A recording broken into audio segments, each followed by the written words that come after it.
Hi there, this is Craig Stevens, and welcome to the Change Mentor app. And this is the webinar series for the Change Mentor app. We have three different things we offer. We offer actual training. We offer a webinar that goes into a little bit of detail, but not all the detail because that'd take a little bit longer. And then we have multiple podcasts where we go in and we talk about subjects with different groups of people. So here's where we are. I'm going to share my screen so I can show you the presentation. And I'll go to share screen. All right, I'm sharing it now. We're going to go through this presentation. And to do that, I'm going to do it as a presentation. And that means I need to swap my presentation view. So now you should be set up. You should see the weekly Change Mentoring webinar. This webinar, we're going to talk about, in every case, we have this overall model where we look at change management and we look at the cycle of change. What we're going to do now is we're going to look at this particular model. We call it the engine of change, and we're going to look at the subject of where we can find culture in this.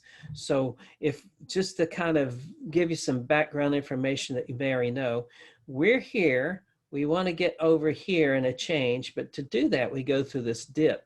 This dip has a lot to do with what's going on in our organization, but we can minimize that dip. We can't get rid of it, but we can take some of that volume out of that dip. And to do that, it's how we do things before, during, and after that change. And that engine that drives that change are the 7 attributes of excellent management. We're going to talk about that. We find culture in a couple places. We find it in the middle of the 7 attributes. We also find it in secondary changes. Those are changes that are driven by the change we're actually making. And then this engine of change, these 7 attributes, are part of each of these other models. So now let's go ahead and focus a little bit deeper into it. So those 7 attributes that we explain in great detail in earlier webinars is leadership, culture, customer focus, people. This says team building, but that was earlier wording for it. But it's everything to do with people and team building. And then problem solving represents everything to do with core competencies, problem solving tools, skills. If you're an accountant, being the best accounting you can be. Continuous improvement is all about processes and systems, and performance measures measuring that. Well, the problem that most people have is they start from the bottom and go up, where in real life and the best course is start at the top and go down. Create a leadership drive and vision, a culture that wants to make that happen, to focus on the customers, having the people being a big part of everything, and then all these other things balance this out. So now let's look at culture a little bit deeper. This is something I gathered a long time ago. I think a 2002 quote. And this was one of the CEOs, chairman of IBM at that time. It says, I came to see in my time at IBM that culture isn't just one aspect of the game, it is the game. And it goes on further. It says, in the end, an organization is nothing more than a collective capacity of its people to create value. But no enterprise, whether in business, government, education, healthcare, or any other human endeavor, will succeed over the long haul if those elements aren't part of its DNA. Now, there's a whole bunch of stuff here. First off, we're going to talk about culture and what that means. And this whole concept of DNA, I think of as in every part of your organizational body, you have to have that same DNA in order to create your organization. And I have a whole model on that, but I'm not going to go through that here. So what is culture? What is culture and what is a culture of service and those kind of things? It's a reflection of the internal environment, a reflection of how the patients see us. Well, if you're not in healthcare, it may be how you see each other internally. It's how the client sees you, how your customer sees you, how the world sees you. That's part of your culture. Traditionally, to understand culture, one looks at several attributes. And then on the next couple of pages, we'll look at those. But here's a couple of cartoons to think about. Let's pretend at the moment that we are all equals. Now, that statement in itself is a picture of culture, right? Here's another one. well, first off, we treat people the way we want them to treat us. You know, the golden rule is a good way to handle culture. Here's another one I really like. Any messages were out while I was out, and it shows die pig on the wall. Well, one of the things I used to do that I really thought was effective when I went around talking to organizations and working with organizations on continuously improving, I would talk about leadership and I'd talk about culture. And one of the things I would do is I'd go around and take pictures of all the signs on the wall, because that's a sign of culture. And so, and I remember a couple of signs on the wall was, during a time when people were going through a change and mergers and everything, I saw somebody's picture of a toilet, and the toilet had the piping going out to the sewage and had a big X right in the middle of the piping. And it says, our reorganization chart, you are here. So that's where people were thinking that they were feeling stressed out about the change. I thought that was a good one. Another one I saw, remember, you've probably seen this one too. You saw the kind of a railroad track with a tunnel through it, and it showed the light coming. It says the light at the end of the tunnel may just be an oncoming train. So that's, you know, a little negativity there. Another one I saw was a test pattern for a emergency test pattern. Used to show these on television all the time. And it says, this job is a test. It is only a test. Had this been an actual job, you'd receive promotions, signs of encouragement, bonuses, and other signs of appreciation, something like that. And I remember one of the cartoons I put on the wall in my 20s, I worked for the Department of Energy at the time, and I saw this cartoon and just thought that was hilarious. It showed this guy sitting up on his desk, had holes in his shoes, his suit was disheveled, his the pictures on the wall were at an angle, and it just, you know, there's cobwebs and everything else. And so the guy on the door, it said Department of Entropy. And so I worked for Department of Energy, so I put DOE above the Department of Entropy. And anyway, so that didn't go over that well, but I thought it was hilarious. And so that's kind of, you know, things, look for the walls, look for the signs of things. Now, if you and I were archaeologists, then we would look for certain things, and those things might be these yellow bubbles, these yellow, I should say, cables, because if we think of the cable of culture being made up of several other cables, then these might be what we can display those as. So we'll go through each of these. The first one, probably the most important one, is values, because values relate to everything else. Values push the culture out for all these other things. So we could talk a lot about values. Values would be coming from where you are in the world, might be a first place to think about. So in certain parts of the world, values are holding you up, and your organization has a head start because the values of the people and the traditions of the area is holding that company up. Other parts of the world, the values are pushing you down. So as an organization, you're already fighting that. So where you locate your organization is almost as important as anything else. It's not just the supply chain and those kind of things. It's probably the most important thing you can do is create a place where the values hold you up.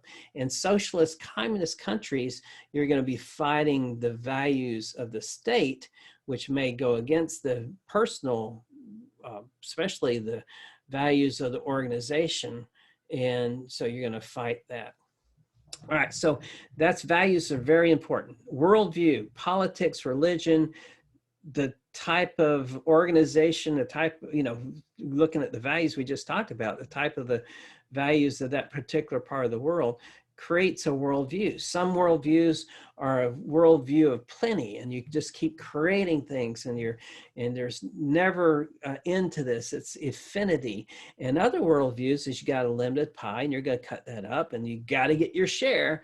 And so that's part of the worldview.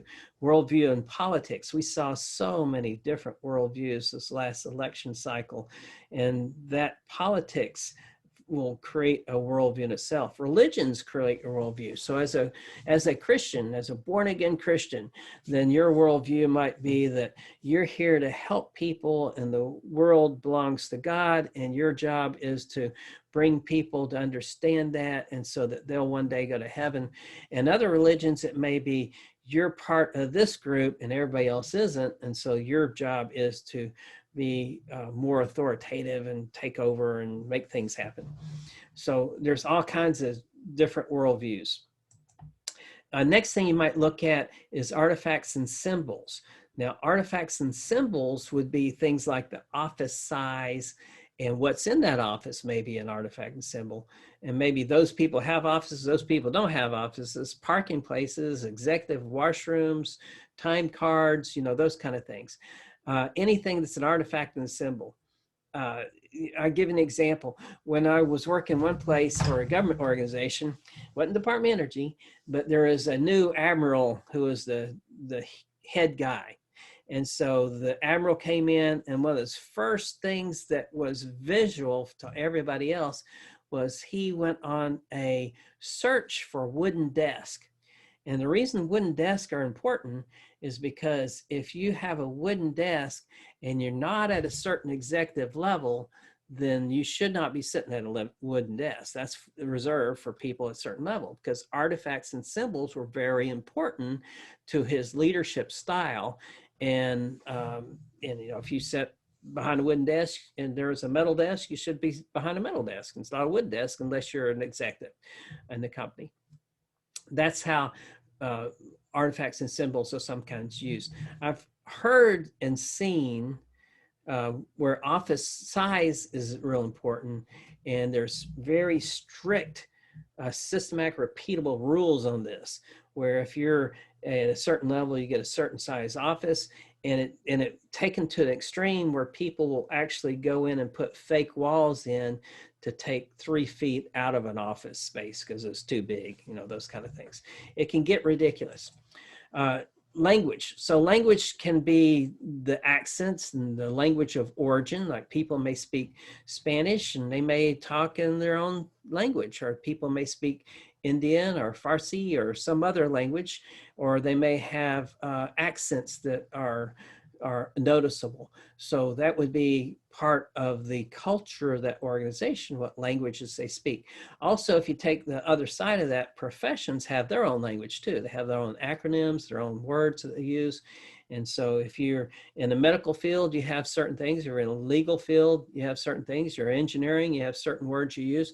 And each one of those are even have sub-professions. For example, mechanical engineers speak differently than industrial engineers, differently than electrical engineers, and entertainment lawyers may speak different than real estate lawyers, and on and on and on. So professions can also be a way that you can look at the culture of the organization.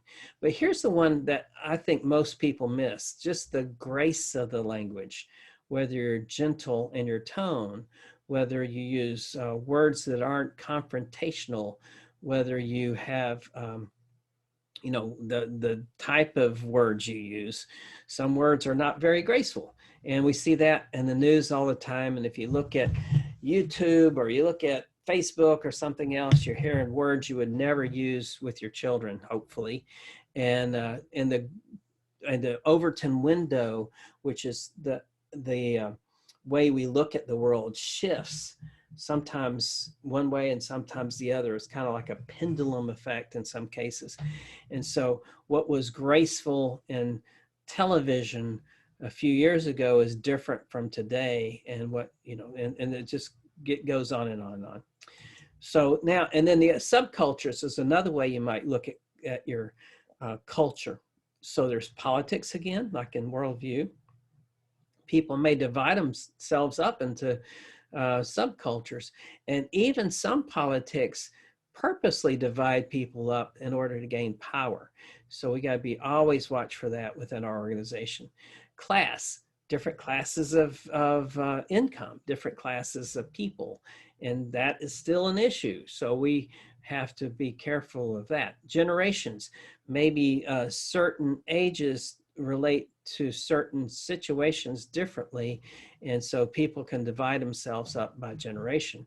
Race is a big one every now and then. Race is maybe even overused now. Race is kind of like the word wolf, wolf, wolf, wolf, wolf, and pretty soon people no longer value that there is a race issue. So we have to be real careful about this, because racism comes in all colors. I know that's not popular, because the tendency is that only certain people can be racist because of the way the world is, the whole world is set up. And so race is a big issue in our culture.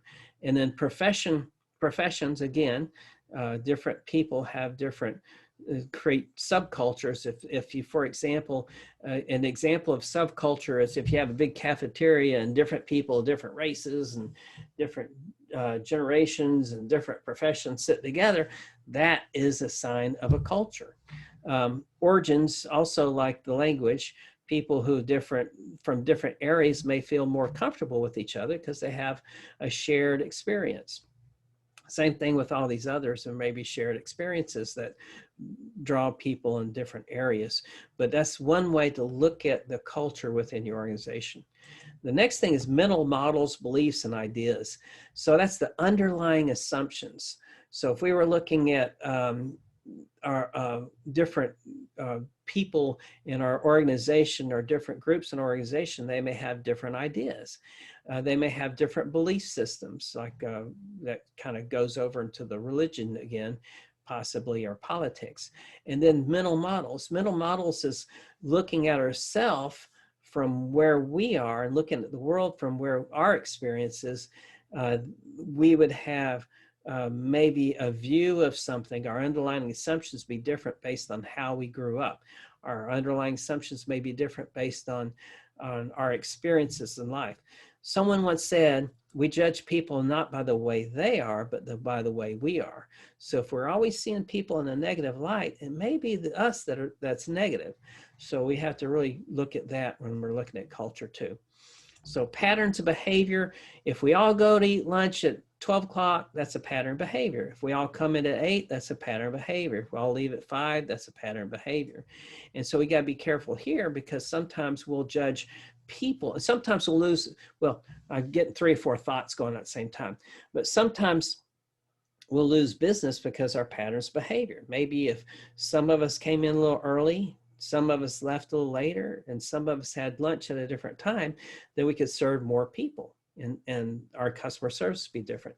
You see this especially in doctor's offices where there's different trends of people being scheduled at different times. Well, if you can level that out and have it stretch over a period of time where everybody's not eating lunch at the same time, as an example, then that would maybe make the wait times go down. So our patterns behavior can drive other things.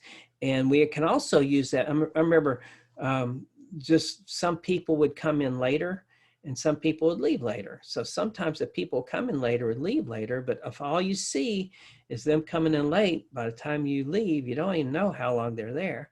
So you can actually judge people by the pattern of behavior, and there may be really good reasons for this. For example, a single mother may have to get their child on the bus, and the bus is going to be there at 8. And so they're not going to be able to be at work at 8 without the security of that child being in jeopardy. So there's a little bit of flexibility in all of these things, and a little bit of grace that we need to show to everybody in order to make that culture just feel more comfortable. A very strict culture can be a problem. And we can talk about that more. Usually I go into examples of what all of these things are and how to fix them. But anyway, this is the way I look at culture. These are not, what I did was I found a couple of articles a long time ago that explained culture in these yellow bubbles. And then I added values and worldview based on the situations I saw. So here's another way to think of that. This is a presentation by a friend of mine. He got it from Forbes magazine, and it says, take care of your people and they'll take care of you. So it talks about culture. Here's the link to that.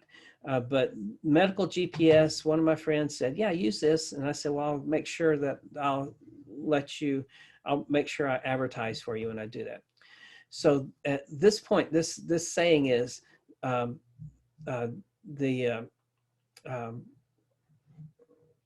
one of the officers in the company said it this way: when I think back on my own experiences as a manager, my best and most productive employees felt well cared for, respected, rewarded, and secure. That's a sign of a good culture. And it's kind of difficult sometimes because all the things I showed you don't necessarily bring us together in every case.